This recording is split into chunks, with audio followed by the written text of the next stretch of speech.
Hi, my name is Sarah. I'm writing this email because something really strange happened to me. I live in India, and this happened about 2 years ago when I was 16.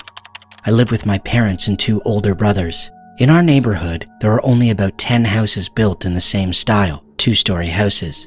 My parents and I sleep on the first floor, and my brothers sleep on the second. So it was just like any other morning. I woke up and my mom and older brother, Ali, were talking in another room.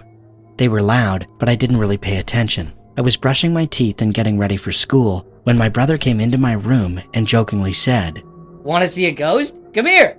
I was so confused and a little creeped out. He walked to my parents' room and pointed to the window. "Look." There was a huge road in front of our house, and I saw a man standing in the middle of it, wearing a shawl. It was winter, and the fog was thick outside, making it hard to see.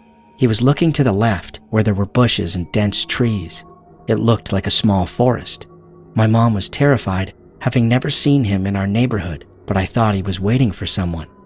We watched him for about 10 minutes, and what really gave me the creeps was that he just kept staring at the bushes without moving a muscle.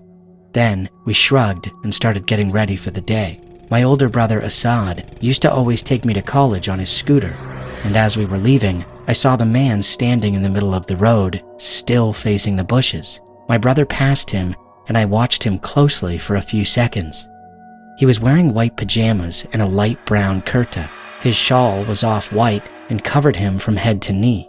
I could only see his eyes, and when my eyes met his, a shiver ran through my body. I could only see his eyes, but I could tell he was smiling, and his smile seemed to be a wide grin. I got goosebumps.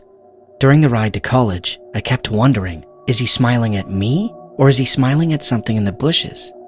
Once I got there, I quickly forgot about it and focused on my day. I left the university around 3 p.m. and rode home on a 3-wheeler, a vehicle similar to a taxi. I was on my phone the entire ride, and as I neared home, I thought of the man. I looked outside and saw the same man still standing there in the same position. The thought of him standing there for 8 hours in the winter without moving a muscle was mind-boggling. I was horrified. The driver was driving in the opposite direction, so I couldn't see his face, only his back. I wondered if he was still smiling. I went home, ate, and slept. I woke up around 10 p.m., the time my dad usually gets home from work. My mom and I were talking about the day, and I had completely forgotten about the man. Then my dad arrived and told my mom he had been standing there since morning.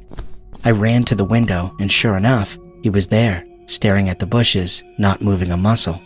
Before coming home, my dad went to the man and asked him why he'd been standing there all day, but he didn't say anything. We were all so confused as to why he'd been standing there all day, especially in the winter. After dinner, before bed, my dad told us to lock all the doors and windows. He didn't usually say that, so I figured it was about the man. I locked everything and double-checked to see if he was still there, and to my surprise, he was. We went to bed, and the next morning, I was eating breakfast and watching TV when I suddenly remembered the man. I looked out the window, and he was gone. He hasn't been seen since. We were all horrified by it, but after a few days, we all collectively forgot about it. I asked countless questions like, why was he standing there? Why was he staring at the bushes? Was there something in the bushes? But we never got any answers, and the man standing outside still remains a mystery. It was a normal, cool evening. My mom and I were heading to Kohl's to buy some new clothes for me since I had outgrown my old ones. We walked in, and at first, nothing seemed out of the ordinary. At one point, I grew bored of looking at clothes, so I told my mom I was going to explore the store on my own. She nodded and told me to stay close. As I wandered off, I noticed a woman. She was dressed in all black with long black hair, and she was staring right at me. Her eyes were wide open, black eyeliner streaked down her face. Her eyes were so wide it looked unnatural. A wave of fear hit me. I frantically looked around for my mom. When I couldn't find her, panic started to set in. Then I turned back. The woman was even closer, smiling, that same unsettling, creepy smile. I was so scared I couldn't even think straight. I didn't have a phone, so there was no way to call my mom for help. Thinking quickly, I darted into the clothing racks, trying to hide. Then a hand grabbed my shoulder. I stifled a scream and spun around. It was my mom. Relief washed over me, even as she scolded me for running off, but her words barely registered. My mind was locked on the woman. The woman could still be out there, watching, waiting. Then, my mom's tone shifted. Her face grew more serious. She asked if I had seen a woman with long black hair and wide eyes. My heart skipped a beat. She had just described the exact woman I'd seen. I told her yes, that I had seen her and that I was terrified. My mom nodded. She quickly paid for our things and we left. Nothing happened after that, but the image of her never left me. Her eyes, her wide smile, even now, it still gives me chills. My name is Zama, and I'm from South Africa. In August of 2024, something terrifying happened to us. I live in a 2-bedroom apartment in a block of flats with my 9-year-old daughter Coco. One Sunday at 2:30 a.m., we were fast asleep with all the lights off as we usually are. Then I suddenly woke up to the sensation of someone reaching for my tablet right beside me. At first, I thought it was my daughter Coco. She often grabs the tablet when she can't sleep. But then I realized something was very wrong. There was an unknown man in our apartment. I'm a light sleeper, especially where my daughter is concerned. So I screamed as loud as I could and grabbed him. I think my sudden reaction made him freeze for a moment. He already had my iPhone in his hand, the one Coco had been using earlier that evening. We started fighting, and as we struggled, we both fell on top of my daughter, who was still asleep. I was terrified, thinking if he overpowered me, he'd go for her next.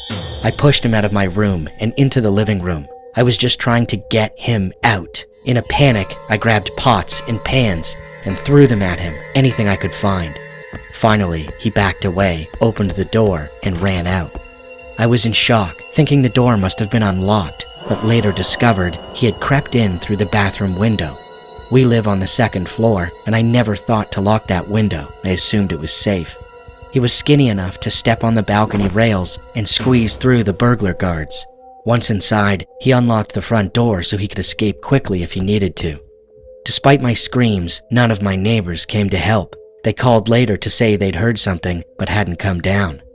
I was devastated, but at least I managed to cancel my bank cards on Apple Pay before any payments went through. We don't live in that apartment anymore. We're okay, but we're scared of living alone for now. A few days later, we found out there was a group of thieves targeting homes in our area. I was the only person who woke up during the break-in. Others lost much more valuable items. 2 days after our incident, one of the thieves was found dead in the morning. I don't know whether it was the same man who entered our apartment, and honestly, I don't much care. They chose that life.